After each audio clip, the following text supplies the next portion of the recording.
Um, Robert Huntsicker has an excellent global warming article in Counterpunch and discussing James E Hansen's emphasis on the aerosol masking effect and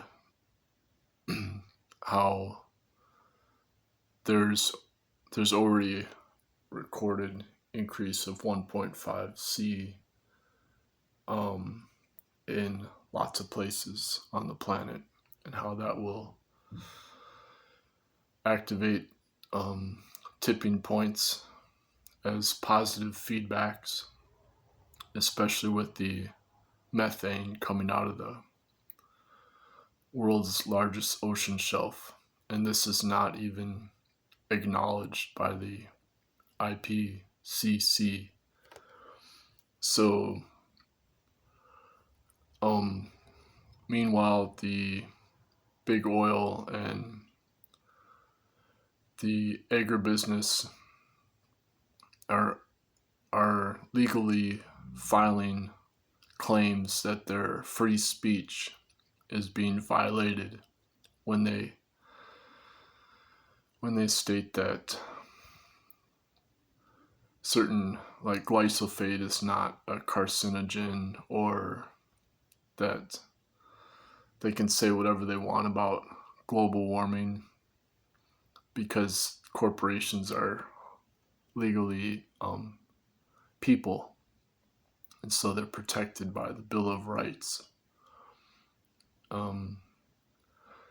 until the science is uncontroversial. And so the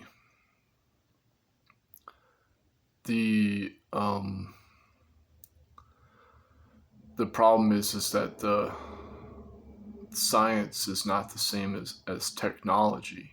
And so when you create technology, you're assuming a closed condition, a closed parameter, so you can have a repeatable result.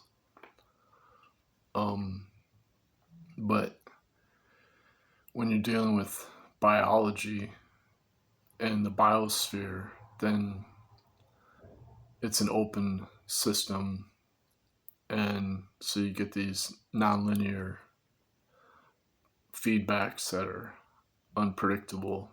And so then the corporations are using that to argue that they can say whatever they want because nothing's been proven and only technology can be proven. And so since you can't prove Mother Nature is correct, then inherently you can do whatever you want against Mother Nature. This is basically the argument, whether it's toxic chemicals or the CO2 emissions causing the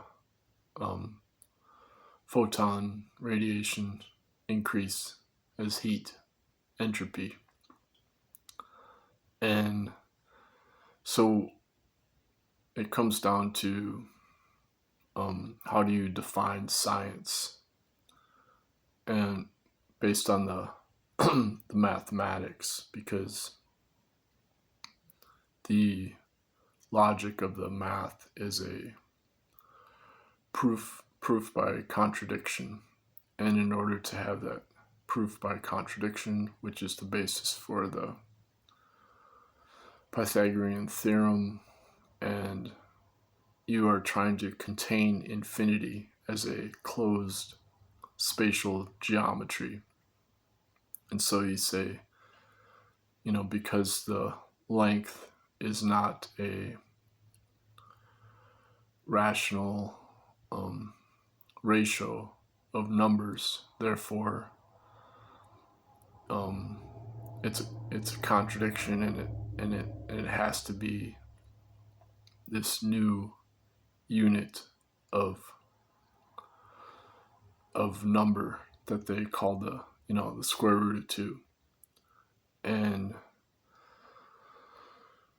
the problem is that the time involved in the arithmetic of that rational ratio is an unlimited process of time, and it fluctuates as an asymmetric time shift, because whenever you make an external measurement, it takes time to make the measurement. And so time is inherent to the experiment, to the technology, to the mathematics.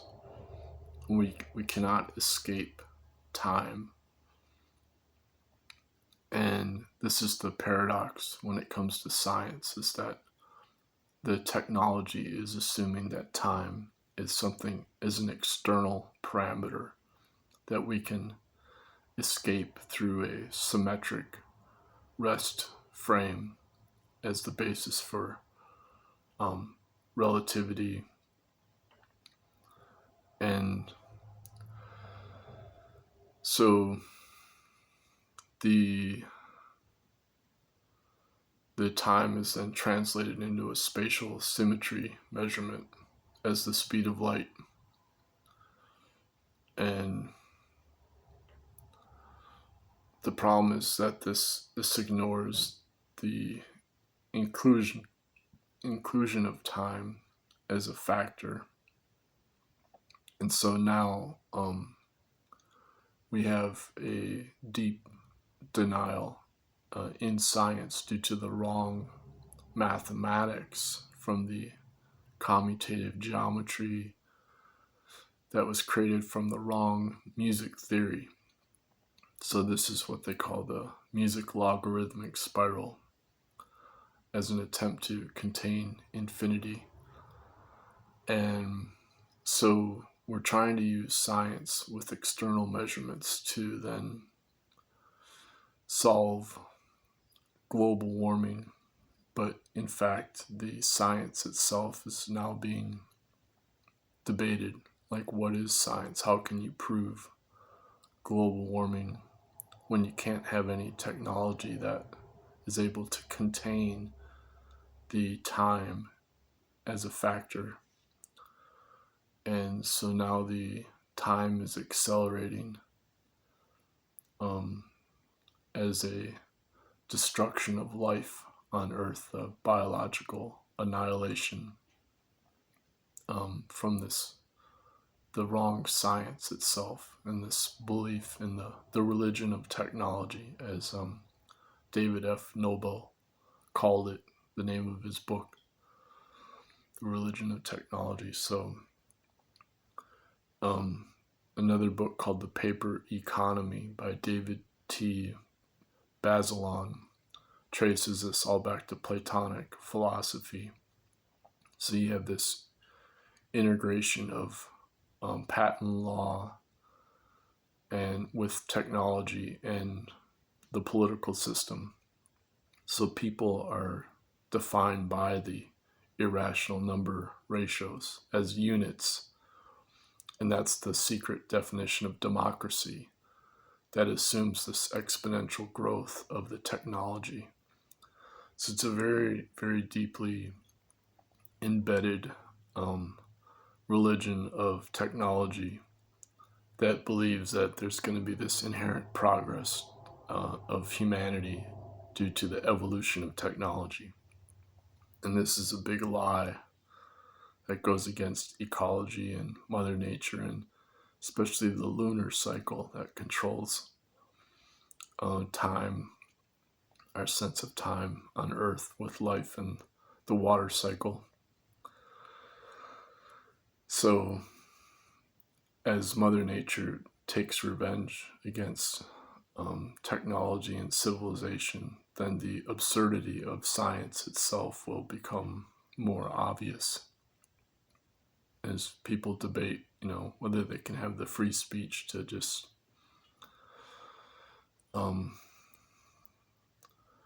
make claims that their products are not destructive because you can't contain Mother Nature, and therefore you can never prove that their products are destructive.